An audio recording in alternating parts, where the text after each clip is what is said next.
Hi guys. So I'm in my town car here. It's late at night. So someone was talking about showing the town car at night, and I thought, well, let's look at the interior because we all know what the exterior looks like. But see how dark this is? You have a couple buttons that are lit up, the heated seats, pedal adjustments. So I mean, all clocked, and the cigarette lighter, and that's about it.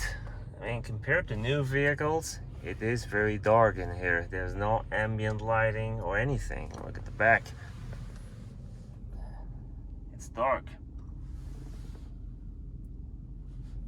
Not sure if you saw that, but there isn't even a light on the window switch at the back for the rear passengers. So what do you think? Do you prefer new cars with the ambient lighting inside, or do you prefer an old car like this? It's just all black, all dark. So you turn the lights off.